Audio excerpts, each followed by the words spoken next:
What's good, y'all? Welcome back to Basketball TV. I appreciate all of the support that I've received on my first video, and I'd like to give a special shout out to my very first subscriber. For some reason, I can't see your name. I think it's because maybe your YouTube account isn't public or something along those lines. Not really too sure on that, but hopefully you're watching part 2. Just wanted to know that I really appreciate you being my very first subscriber, and it's only up from here. But I do want to say real quick, if you haven't watched part 1, then you better go do that, like right now. Go do that. Nah, but if you haven't seen part 1, I do advise that you watch that part first so that we can just go in the order of the teams. If not, I guess it's not a big deal, you know, your call. But let's get into the video. Now let's talk about the Indiana Pacers. The 2000 NBA Finals consisted of the dominating number 1 seed 67 and 15 Lakers versus the number 1 seed 56 and 26 Pacers. Losing in a competitive 6 games, they just couldn't find an answer to a prime Shaq, averaging 38 points, 16.7 rebounds, and 2.7 blocks in 6 games. I mean, like, what were you supposed to do against that? There was nobody on the Pacers that could stop this. Get over here!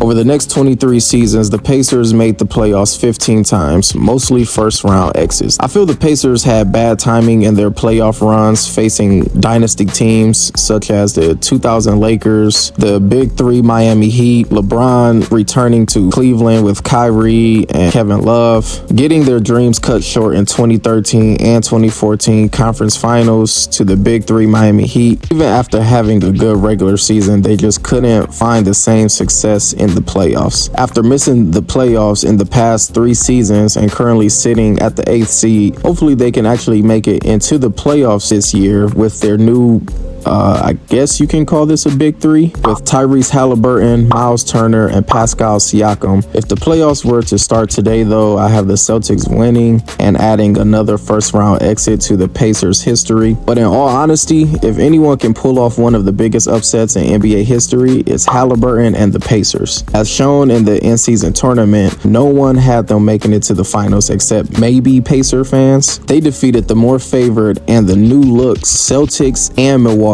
Bucks. And I know people going to make the argument that players didn't really care about the in-season tournament. They're going to, of course, play better in the playoffs because all that matters is the real championship. But it's still possible that the Pacers can do it again in the playoffs as well. I do like Halliburton, but do I see them winning a championship in the near future? I can't really say that I do. That's no diss to the Pacers, but I just don't really see it right now. The Charlotte Hornets. You know, when I was making this video, I noticed that they kind of set themselves up. Why would you take the name Hornets? Why would you take the name of another franchise that never won a championship? I'm not big on superstitions and all of that stuff, but like that really didn't make sense. Anyway, the closest they came to winning an NBA championship was in 1993, 98, 2001, and 2002 when they lost in the Eastern Conference semifinals. Man, forget the NBA finals. They never even made it to a conference finals. Since 1993, over the next 29 seasons, they have appeared in a total of 9 playoffs. Honestly, I would have never guessed just off the top of my head that the history of the Hornets is actually this bad. Out of 29 seasons since 1993, you only have 9 playoff appearances. Like, that's honestly super bad. I don't really have much to say about the Hornets. They're just consistently bad. Like, their history just shows failure after failure. And even with a very entertaining and promising good young player in LaMelo Ball, with him averaging 20 points throughout his young career, also being a good passer, he lacks defense, and the Hornets as a team really isn't known for defense. Well, dang, excuse me. Apparently their offense is a bigger problem than the defense. They're second to last in points per game, only averaging 107 points per game. Honestly, I don't know where the Hornets go from here. I guess the simple answer is to keep rebuilding through the draft, build up salary cap, and maybe try to throw a bag at another star or superstar to pair him with LaMelo Ball. They currently sit at the 13th seed in the East, which isn't that great, but still makes them better than the Pistons.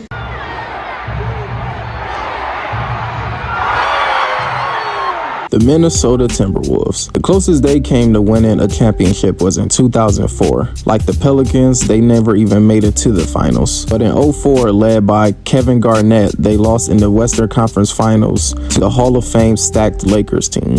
Which I think if you weren't a Timberwolves fan, you had the Lakers winning. There really wasn't a surprise there. I mean, let's really look at these rosters. You have the 04 Timberwolves versus the 04 Lakers. But if it make you Timberwolves fans feel any better, the Lakers lost to the Pistons that year in the finals. Sadly to say, that was the most success that the Timberwolves ever had in their franchise, as the following years was just filled with missed playoffs and first-round exits. But there actually might be hope, as Anthony Edwards, only in his 4th season, is showing a lot of promise, and he can potentially be the building piece that the Timberwolves need. Looks like him and Rudy Gobert are learning how to play with each other, which is a good thing because I've always felt that they needed a true big. I feel like they overpaid for Gobert, but he was definitely needed. Sorry, Cat is soft. He was not cutting it as the 5. But only time will tell. Hopefully they're not all hype in the regular season and then play bad in the playoffs. I mess with Ant, so just for his sake alone, hopefully they can at least make it back to the Western Conference Finals. What is that? The Brooklyn Nets. The 02 and 03 seasons are the 2 most successful seasons for the Nets organization. Both years they lost in the finals, in 02 losing to, once again, the LA Lakers. Not just losing, but getting swept. They returned to the finals in 03 and lost to the Spurs in 6 games. And I tell you, the Spurs and the Lakers crushed a lot of dreams. In 2004, losing to the LeBron Miami Heat in a gentleman's sweep, only winning 1 game. Being eliminated from the playoffs, of course, sucked because the end game is to win a championship. But what made the 2014 loss to the Heat sting even worse were the 2 players that was on the Nets, Paul Pierce and Kevin Garnett, because losing to LeBron and being eliminated by him made this the 3rd time since he joined the Heat back in 2011. The 2021 Nets is probably one of the most disappointing ends to a season because the amount of talent that was on this team was ridiculous. Definitely goes down as a super team, but due to injuries, it felt like it was just KD and the Nets. After defeating the Celtics with ease in 5 games, Kyrie and Harden sustained injuries in round 2 versus the Bucks. Harden tried to play through his hamstring injury, but everyone could tell he just wasn't the same Harden, leaving KD to battle the future champs by himself, almost defeating them in a very competitive Game 7. Then this happened. His feet. The question is, was his toe on the line? Him wearing a full-size bigger shoe in games came back to haunt him. I still don't think the Nets with only KD would have beaten the 2021 Hawks, especially coming out of a tiring and intense 7-game series versus the Bucks. Trae Young and the Hawks were just on a different level that year. It's like Trae was feeding off of the villain role and the entire Hawks team had his back and was playing great. Safe to say that the KD, Kyrie, and James Harden Nets was a huge disaster. The Nets are the 11th seed in the East, and I don't see them winning a championship anytime soon, especially not with their current roster led by Ben Simmons. Oh, brother, this guy stinks!